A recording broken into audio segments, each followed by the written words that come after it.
Okay, so we're gonna debrief from tactical camping. Hey everyone, Dylan Schumacher, Citadel Defense, and we're here today to talk about a debrief from a 3-day tactical hiking, tactical backpacking, tactical camping, whatever you want to call it, trip that I did. So first off, what makes it, what is that? Tactical camping, tactical hiking, what does that even mean, Dylan? You're just trying to sound cool. Well, okay, so here's what I mean when I say that, and this is a thing now, so we're gonna make it a thing, you and me, right here, right now, okay? So when we say tactical camping, we have to meet 4 qualifications, okay? The first one is your rifle always has to be with you, okay? So you have to be in a place where you can do that, where you can carry your rifle, but it can never be out of arm's reach, right? Now, if you're at your little campsite that you've set up, you know, and you got it leaning down while you're setting your stuff up and you're a step away, okay, all right, there's some grace for that. But other than that, it always has to be with you. When you're setting your camp up and then you go to collect your dirty water, rifle has to be with you, right? When you have to go off into the woods to do your poop, rifle has to be with you, right? So the rifle always has to be with you. If you're gonna set up your camp and then stash your rucks and then go do a short little day hike out here or a patrol there, whatever, right? Rifle has to be with you. So rule number 1, rifle always has to be with you, okay? Rule number 2, you have to bring a fighting load, right? So you can't just like go backpacking and have your rifle and call it tactical camping. You have to bring your fighting load, whatever that happens to mean for you. Right? For me, that's typically my chest rig. For some of you, that's gonna be belt kit. Some of you are running plates, well, you're gonna dump those real quick, I promise. So you have to bring your fighting load. Rule number 3 is you have to go on at least 1 patrol if you're there for longer than 24 hours, right? So if you're doing more than 1 overnight, essentially, you need to go on a patrol if that works in your AL. And then rule number 4, and the last rule is, if there are a fire team size or more, if you have at least 4 people, then you have to pull security shifts at night, right? So at least one of you has to be up all night while you're pulling security for your team, right? And those are the rules of tactical camping, as we're gonna call it. Again, you and I are making that a thing right now. Go out there and tactical camp, boys. Hashtag tactical camping.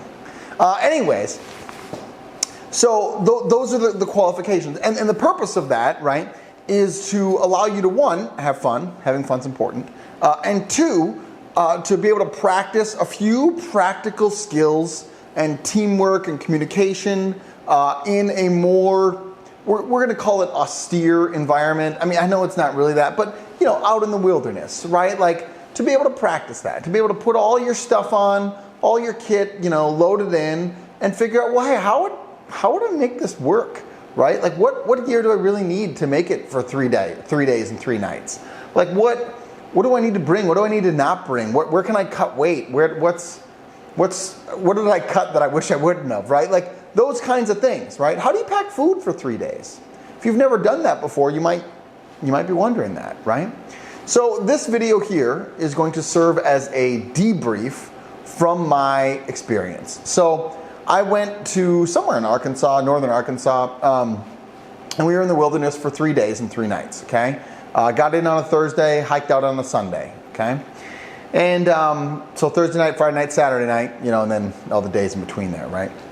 And it was a great time. I had a lot of fun. So what we're gonna do is we're gonna do a gear shakedown here in a second, okay? And I'm not gonna show you what I actually took, and there's 2 reasons for that. 1, it was way too heavy. 2, as soon as I got home, I ripped my bag apart and said, okay, what can I cut? What can I do? What can I get rid of, right? How can I make this lighter, okay? So I stepped out and my bag weighed about 55 pounds, okay, at step off. And plus my chest rig, plus my rifle, we're probably guesstimating around 80 pounds, between all the stuff that I had, okay? And I'll try to note in here what I cut, what I didn't, whatever. But that's kind of think where we're about, around 80 pounds, give or take, okay? And when I walked out of there, I took a picture of it on my phone, I just checked it, and it was 47 pounds. Let me check. Yeah, so as soon as I got home, I weighed my bag right away, and it was 47 pounds flat, okay? So I lost about, 8 pounds, give or take, in food, right, that I ate. And I didn't carry nearly as much water out of there because it was the last day and we were heading out and we were going uphill. And so I thought, drink water, right?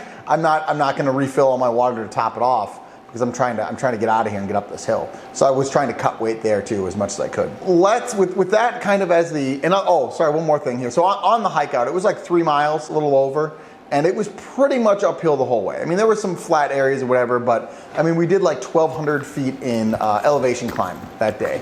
So it was a good stretch going up, you know. And so like I said, I was interested in cutting as much weight as I could to not have to carry too much stuff out of there, right? So 55 pounds, I definitely decided was too much. And so what I did on my repack here is I tried to get at or under 40 pounds. Now, the pack I'm about to show you does not have 3 days of food in it, okay? I only have about 24 hours of food in there. Maybe a little less, maybe I don't have all the trimmings. And I'm sitting at like 39 pounds, 3 ounces, okay? So, you know, I mean, it's close, right? But not exactly where I'd prefer to be. I'd prefer to be, you know, at 40 or under. That being said, I'm pretty happy with it, as you'll see in a second here, because, you know, I mean, 40 pounds, then I can start cutting food out of there. I'm gonna be walking out with probably under 40 pounds of kid on me, and or at least in my ruck, and that makes me happy. So, without further ado, thank you for all the lead-in time. I know that can get long and annoying. Let's talk about kit breakdown, okay? So first thing is I wore this smock. That's why I'm wearing it for this video. I wore this smock in there, and then I just had a wool underlayer. I had a 150 smart wool underlayer, okay? I wore a set of green BDU pants. I was gonna wear my Rats boots, ended up forgetting those in my car, so I wore my boots that I just happened to have on that day out, which was fine. I did get really bad blisters on the hike in because we were going downhill. And you know, your foot is sliding when it's going downhill, right? So you're hitting and your foot slides in that boot. And I was pretty blistered up. For, you know, the whole time. And it wasn't super painful. I put some Leukotape on it and just let it ride. And that wasn't so bad. Carry Leukotape. Leukotape's always a great thing. And that'll do you good, okay? So that was pretty much it for clothing. The temperatures ranged, probably got down to like the high 20s, low 30s overnight. And then during the day, I mean, I think one day we peaked at like 69, 72, something like that. So we kind of had that wildish temperature swing, right? So during the day, I was usually just rolling around in my underlayer, maybe a hat on, maybe I put my smock on if we're sitting around a bit, right? And at night, I would layer up and crawl into my sleeping kit. So, all right, that should cover clothing. I did have a neck gaiter. I had a wool neck gaiter. I had this wool hat. And then I had some wool underliner gloves, which we'll get to here, but I didn't wear those during the day. That was really only a at night deal. So let's start looking at kit stuff. Okay, so first things first, I did have my Spectre chest rig, right? So if you don't have a Spectre chest rig, you should get one. It's my own chest rig that I've designed. See that my IFAC is coming out a little bit there. 6 mags, right? And then I had this titanium water bottle here. Which I decided not to go with next time. I'm going to switch this back to a plastic one. I really like having a titanium because super light and you can boil it. That's great. However, we were on a night patrol, and this was my only source of water because I just took my chest rig and take my whole ruck. And I don't know if you can hear that, but that's pretty bad. It was like the loudest thing in the world, right? Because I'm trying to like sneakily take my water out, and so maybe I'll like try some coconut oil on there or something to see if I can like lube it up a bit, but I'm probably just going to end up going back to a plastic one because it's just quieter, right? So 6 mags, blade. This is the Gerber. This is not the strong arm, but this is the one that's like it. It doesn't say what this is, but I don't know. Some Gerber strong arm like blade that I'm a fan of. And that's kind of been riding in my chest rig for a while. 2 tourniquets, IFAC, and then in here I have my thermal. Probably wouldn't bring that again. It was super dark on the night we went patrolling. It's probably like a couple percent illume. And we were in the woods, and that thermal, you could maybe see 10, 20 feet before it just kind of, you know, there was a couple trees that would pick up, and then it was just like black after that. So wasn't the biggest fan of thermal. Continue to not be impressed by thermal. But that is my chest rig. That's my fighting load that I have. Now for the fun stuff. So what I did is I did bring my DG3 pack. That's the pack I brought, and I had pouches on the outside. When I got home and I weighed this, this was 12 pounds, just the pack of pouches, right? This pack, without any pouches on it at all, is 9 pounds, okay?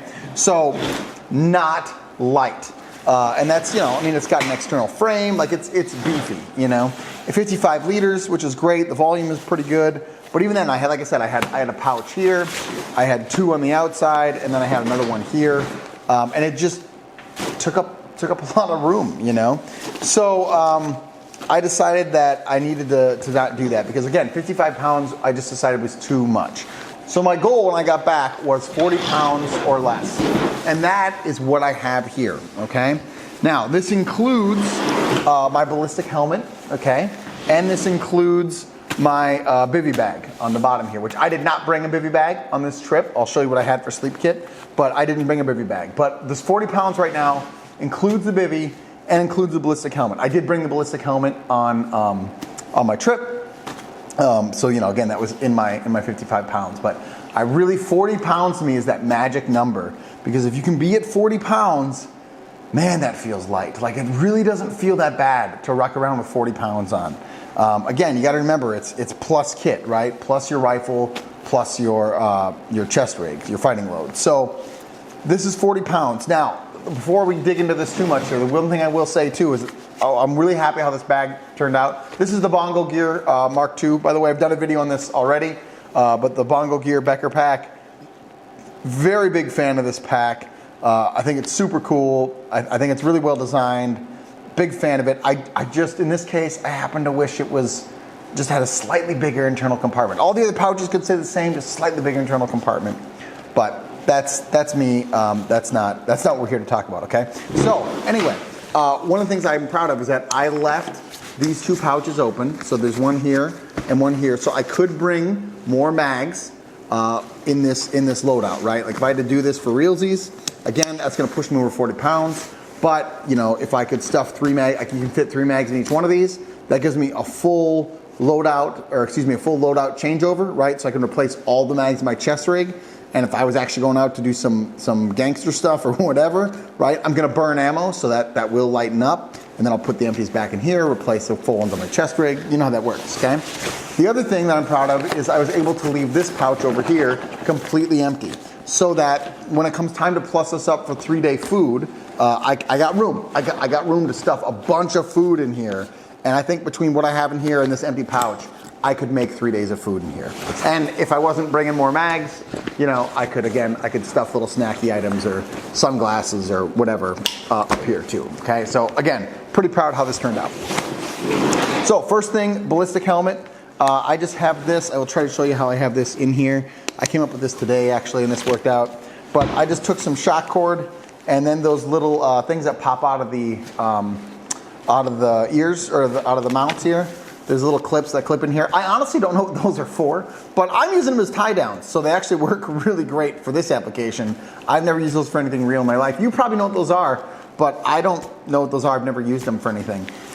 So they work as great tie down loops here that I've tied down to the external molly on this, okay? This is a empty mesh pocket here. Now I put this on here because my plan is I'm gonna get a pair of Crocs, and I'm going to put my pair of Crocs in here. The reason for that is, one, they're very fashionable, and two, more importantly, they are very good for water crossings, right? So we did a couple water crossings, and my boots got wet, which was not great. And then when they were drying out, I had nothing to put on my feet, right? Because I only brought my boots. So they would have been great to hang out around camp. They also would have been great for those water crossings. When we know we're going to do a water crossing, I'm going to take my boots off, I'm going to take my socks off, I'm going to roll my pants up to like my knee or whatever, and I'm going to put my Crocs on, right? And then I'm going to do the water crossing, we'll march to a safe spot or whatever, then I'm going to dump the Crocs, put my boots back on, put my Crocs in here, let them dry out the mesh, right? So that's my future plan. I think that's going to work a lot better. The water crossings just did not go, they went fine, I guess, but again, my feet got wet. Which brings me to my Gators. So on this side here, I have my knee pads, okay? Knee pads are important. Brought my knee pads. That came in handy when I was doing night patrolling. This could be something you could maybe cut. I didn't do a lot of kneeling when we were just rucking about. But honestly, I was still glad I had them. I'm a big fan of knee pads in general. You should have some. So over here, I have my Gators. Okay, I stuffed my Gators in here in the slip pocket back here. The Gators, I learned, I didn't know you could do this, but you can actually use Gators to do a water crossing. And what you do here, let's see if I can get these Gators out of here. If I do, I'm never going to get them back in. Woo, that's tight. Hold on. Stick with me here. There we go. So the Gators, what you do is you step your foot in.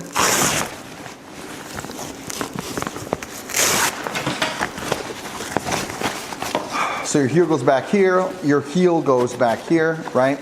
And then you buckle them up, and you just make sure that this bottom strap is very tight so that this part forms a pretty tight seal around your boot, around the bottom of your boot, right?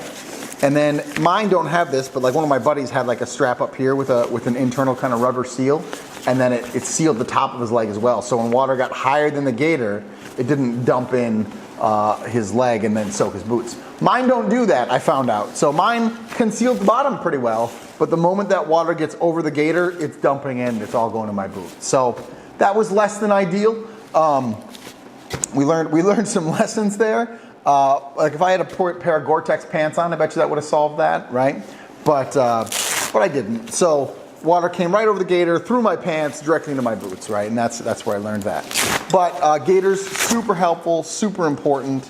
You can do, like I said, like ankle-high water crossings with it because they're not going to, you can seal out water pretty effectively. These are a cheap pair of Gators, guys. I mean, these are like some $30 pair on Amazon. You should have a pair of Gators. Even if you're not doing river crossings, because like I said, I didn't know you could use them for that. But for snow, for rain, for mud, whatever, they do a great job of keeping that all off of your pack. All right, so I'm gonna get these back in here, and then we are gonna continue on with the story. Now on this side here, I have my cook kit, which this is what I did bring when I went on the trip, right? So I have a little stove in here. This is a little MSR stove and a lighter, okay? That's all that's in there, just in a little waterproof bag, right? Protect that, make sure nothing gets too broken or damaged or whatever. I want my stove to work after I do one of those water crossings and then bite it. I still want my stuff to work. Fuel for the stove. I had one of these that was pretty heavily used, and I think it ran out on the morning of the last day, or the morning of Saturday, not the morning of Sunday. We hiked out Sunday morning. Saturday morning it died on me. Okay, but I got my last meal out of it, and mine was pretty heavily used. So a brand new one of these should easily get you through 3 days. I was only cooking like a meal in the morning, like some oatmeal, and then I'd make some tea, right? So nothing too extravagant. And then it takes me a little bit of work to get this out here, but it is doable. This is my titanium canteen cup, which is the canteen cup that goes with this water bottle, right? But I just have the cup in here. Again, super light. I use this to make my oatmeal and my tea. Works great. So a big fan of that. That's definitely gonna stay in the Ruck here. Now in this pouch, I still have probably about a third of the pouch left, plus the rain catcher fly, excuse me, the snow fly, whatever, snow collar, whatever this is called. I still got about a third of that pouch. So I could still stuff some more food and tea and whatever down in there if I needed to, okay? If I was, again, trying to get to that 3 days of food mark. On the exterior here, so on this one I believe is my food. So this will give you an idea of the kind of food that I brought. So I kept track of how many beef sticks I ate, and I ate about 4 to 5 beef sticks a day, okay? And these are just the chompers. I got these from Costco, great little find. So that's good. I went through about 2 applesauce little packs like a child a day. It's kind of what I averaged. I had real apples. I ate 1 apple a day, which I don't have in here. I have some trail mix. I patched way too much trail mix on the first route. So I'm trying to average about 1.5 cups a day of trail mix. Because trail mix is heavy, very, very fun to eat, but just heavy. And then I did about 2 oatmeal packets in the morning for breakfast every day. And these are just instant oatmeal packets. I also had some naan. I ate about 2 slices of homemade naan a day. And a couple cheese sticks. I ate about 2 to 3 cheese sticks a day. So that gives you a rough idea of kind of what I was able to get by for food for 3 days. And my plan was to just not get hungry, so I just kind of ate all day. You know, I just would have one whenever we stopped or whatever, and my plan was just to constantly eat, not actually have like an official meal. And that worked pretty well, honestly. I thought that was a pretty good plan, because that way, otherwise I thought I would get hungry for like an official meal, and then it would come time for mealtime, and like, well, that wasn't satisfying. So I just tried to like graze all day. So I could stuff some more food in here, and like I said, I have this other open pocket over here that I could stuff a lot more in, but I think I could fit 3 days of food in this pack with the open areas I got. This one right here, this is my poncho, okay? This is just a poncho. Mine happens to be in multicam in here, okay? I'm not gonna pull it out, but you get the idea there. That pocket fits for a poncho, so when it comes time to bed down or whatever, or if it's raining, I can just pull it out right there. That's why it's on the outside. Okay, and that's it for the exterior of the pack. We're going to talk about the bivvy. I did not bring the bivvy on the pack, but because I had the space down here in the bottom, I just made some shock cord elastic looping, and then I thought, oh, that's a great spot for a bivvy. So that's what I have there. Okay, oh, let's talk about the top of the pouch here. I forgot about this. So on this top pocket here, in here right now, I have my hat. I did not bring this hat. I had the one that I'm wearing on my head, but that's in here. One is just in case I forget my hat next time I go out, and two, because you know, can't ever have too many hats. Don't want to forget it. These are the little wool liner gloves that I wore. Next time I'd probably plus up my gloves just a little bit for sleeping. And then this was my neck gaiter that I wore. This I did bring. This weighs nothing. This is just a little wool skull cap thing. I just have that in here because it's really nice to have. And if you want to wear a little hat with your helmet, that's a great option. I didn't end up needing it, but again, it just weighs so little, I'm not really concerned about that. On the interior of my pack lid here, I have, these are my shooting glasses, I believe, right? Yep, those are my shooting glasses. So when I was out there, I wore my shooting glasses, and then I kept the sunglasses in this case, and just had them out and then swapped them out as it was needed, okay? This is just a boo-boo kit. This is an ouch pouch. I have some extra Dayquil and Sudafed in here because I thought I might need it. Other than that, it's just, you know, it's Band-Aids, aloe, you know, some gauze, some whatever, just little everyday treatment things, you know, that she would potentially need, okay? And then also in here, I have a Bible, okay? Because I did bring that, and I did read it a bit, so that was good. It's nice to read the Bible when you're out in the wilderness, let me tell you. So that's just going to live in here, I decided. That is worth its weight in gold, or whatever is more precious than gold by weight. So we're going to go ahead and hold on to that. All right, so getting into the meat of the pack here. Now, first thing I got on top of here, this is a little red light, by the way, that I have on here that I just clipped onto my drawstring. That works really well. That way you can look in the pack, you know, when it's dark or whatever, if you need to, or if you just need more light to see in there, I like having a little red light that I can do that with. So that's a nice little thing. I did have that. I didn't end up needing it or using it, but I do have it. First thing I have in here is my layers, okay? Now, this has slightly less layers than what I actually brought, because again, I decided I needed less than I brought. So first thing I have in here is my Equix Layer 2, and that's both the top and the bottom. That I wore when I was sleeping, right? I would throw this on over my wool shirt that I had on, and then I would just roll with it. And slept in that, in my pants, in my smock. So I slept pretty much all my layers on, and that's how I slept. Because again, it got down cold, and as you'll see here, I didn't bring like a super souped up sleeping bag or anything. A pair of underwear, a pair of socks. So I discovered you can really get by with 2 socks and 2 underwear. I need to get wool underwear. These are wool socks. But pretty much with that, you can get by. There was one point when I had 2 pairs of wet socks, but I think with the addition of the Gators and the other modifications I've made, especially, I think I'd be fine with that. If you can prevent your feet from getting super wet, you know, you're going to be okay. And when my socks got wet, I just dried them out, you know. So it wasn't the hugest deal there.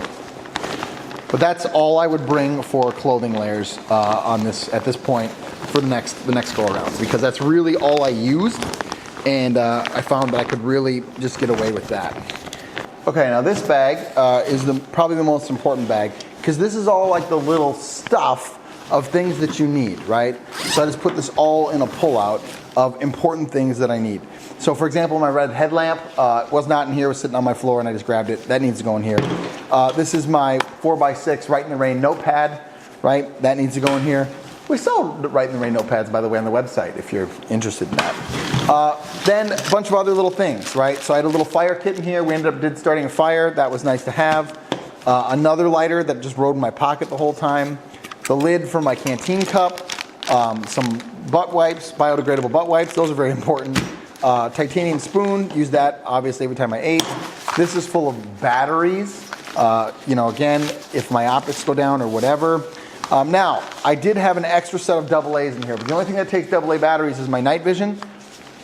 And I already carry AA batteries in my night vision case, so I dump those. So I just have CR123s and AA's in here, and then extra 18650 for my light, okay, my weapon light. Chapstick, paracord with a couple Ranger bands around it. Leuco tape, definitely use that. That's always going to be in here. And then this is a stripped down gun kit. I did bring a more thorough gun cleaning kit, but really the only thing I would need would be a brush, some lube, which there's some lube in this bag. This is just an extra gun wipe that weighs nothing, and I brought it because I can. And then a rod to punch out a stuck casing, right? So I tried to strip that gun kit down to the bare minimum of things that I would need so that it would be light, okay? So that was my plan there. And then this pullout, this is a Kifaru. This is a Kifaru ultralight pullout. I had a Kifaru one that was in 500D, but again, I'm trying to shave every little bit of weight off this thing that I can. So that's how we ended up there, okay? And that is my pullout of all my little essentials that I brought, that I used, okay? I did have other things in there like a phone bank, but once I put my phone on airplane mode, I didn't need the power bank for the phone. I had a compass in there, which I never used. Now, you should probably have a compass when you go out in the wilderness. I'm gonna get a new compass. I'm gonna get a much lighter compass. It's a lens static compass, right? So I'm just gonna get a little like Suntoe, not the lens static, but the clear ones that goes on a map. I forget what that's called right now. Just really to like, for example, one time I went to get water and I couldn't see the camp from water and vice versa. And I thought, don't get lost here. And then I absolutely did get lost. You know, it wasn't a big deal, but that's how people get lost in the woods, like permanently, right? So I backtracked to the river and then worked my way back to camp, and I got there just fine. But I thought I should have a compass next time so I can shoot an azimuth, right? So that would be something that needs to get added in there that hasn't happened yet, okay? Rest of the interior of the pack. So for sleep kit, I had this Whoopee. This is a multicam Whoopee. I think I got this off Amazon. You know, it's nothing special. This is a USGI Industries Whoopee, okay? Not terrible for some Chi-Com Whoopee thing. I will say I also have in here the Snug Pack Jungle Blanket, and this thing did really well. So in all my layers with my jungle blanket, and I would usually just like throw it over my head, so I kind of use this to like cover me from like the, you know, rib cage down, right? And then I'd throw this over my head and kind of cover from my head to my hip. And between those two, I was actually pretty warm most nights. You'd think you'd be colder, but I honestly was pretty good. So I was happy with that. Also, I have these little puffer booties that, I don't even know what these are called. But, you know, these are like little down booties that I wore. And these kept my feet warm. My feet never got cold when I was sleeping. So that was great. Really like the booties. You can walk around in them a bit. They got kind of a tougher bottom here, but I didn't really like to do that super much. Also, I had my blister, so walking around in just the booties wasn't a lot of fun. But very warm. You know, in the winter, I would totally just walk around in those. But there was no snow on the ground, like I mentioned. And these are definitely good, though, for, again, keeping your feet warm. So that's part of my sleep kit. Then I have an inflatable pillow in here. This is a Trekology inflatable pillow. And then this is a Thermarest Neo Air, which was my mattress, which helped. I suck at field sleeping in general, but that's really it, guys. That's what I had for sleep kit. And that's what kept me warm. Between my layers and those things, I was able to get away with it down to, again, like low 30s, you know, high 20s. I didn't sleep super well, but I think that's more because I don't sleep super well, and less than the kit was the problem here, okay? Let's see what else I got in here for you. Oh, this is just the blow-up bag for the air mattress, okay? Which I did use, actually, because blowing this up with just your lung power sucks. Not as fun. Okay. Schmog. Definitely use my Schmog. We did a cold plunge at one point, so this was nice to have, just to towel off. It was also, I plan on using it as a pre-filter for the water, but the water was actually pretty good to go, so I didn't need to pre-filter at all, but that would also be what my Schmog was here for. Okay, let's talk about water filtration. So I ended up having to throw away my water filter because it might have gotten too cold one night, and so it might have froze and busted, and so I just tossed it. But what I had was, I had a 4-liter dirty water bag. This is a 2-liter. A 4-liter dirty water bag, and then I had a screw-in filter for the Hydro Pack, and then I would just kind of hang that upside down and let it drain into my canteen cup, and then I pour that into my canteen or my water bladder or whatever. It worked, but it wasn't the most efficient. So instead, I bought a 10-liter water bag here, dirty water bag, and then these both have these little quick clip caps in them here from Hydro Pack. And so what I can do now is I can click my filter into this thing, run a length of tube off of it, and click it into here, and then I can hang this up and let it hang, and it's going to drain down that tube and fill this one up. This is one of the setups that my buddy had, and I'm like, that's slick. I'm absolutely getting that for next time, because it's very set and forget, right? And then when this bag is full, like it just stops filtering, right? Like it's not a big deal. So this little bag here is to keep all my little water accessories in, right? So in here I have some water tablets, and then a little dirty water bag for a, what is that called? A mini filter, Sawyer mini filter. Because I had a Sawyer mini filter in here too, but again, probably got too cold, so I tossed it. I need to rebuy that filter. This is the filter for the Hydro Pack filter. Brand new, just got it today, put it in here. But that is gonna be a much, much better system for me. Then I got my tubing, and then I got a little, where'd it go? Here it is. A little plug in here that you can kind of use as your faucet thing, right? So again, this will click into that cap. That's what I like about this system, and I think it's super cool. I can click this in, and then I can use this as my little spout, right? And I can wash my hands, I can pour water in, I can click it and lock it and just pour it into a new cup or a canteen or a water bladder or whatever. You get the point, right? And I like being able to have that kind of versatile option, right? So that's my little water filtration plan going forward. And I think it's gonna be pretty good. And then at night, the reason I have this little bag in here is so that I can throw my water filters in that little bag, and then I can put that in my sleeping bag or in my chest pocket or whatever, and then I can sleep with it under my blanket so that it doesn't freeze and get cold and I have problems, right? Okay, so for water, I carried my 3-liter water bladder because it didn't get cold enough for the hose to freeze and stuff. Like I said, during the day, it was quite comfortable. And then, like I mentioned earlier, my 1-quart canteen, right? So I had about 4 liters of clean water on me at any given time. That worked out great. You could carry less than that. I think my expert buddy, who was an expert backpacker who was there, only carried 2, right? And he would just pound a bunch of water before we left, and then he just generally carried 2, and then would refill when we stopped. And that's a plan. You can do that. I want a little bit more water. So if I wanted to cut weight, right, an easy place to do that would be to cut some water, and that's going to help bring my weight down. And then lastly here, my boonie hat. Had my boonie hat the whole time. You got to have a boonie hat, or you're not going to look cool, and that kind of defeats the point, right? And that's it, guys. I mean, that's real. Oh, last thing in here, sorry, my night vision. Sorry, my PVS 14. That's buried in the bottom of this bag. Because like I said, we did end up getting to do a night patrol. That was a great time. Had a lot of fun doing that. So that's it. That's what I got through with 3 days. And like I said, right now this is weighing in about 40 pounds. I had 55, but between switching to a different ruck and cutting some stuff I didn't need, I'm able to get that weight down to around 40 pounds. And that is really the highest I want to be.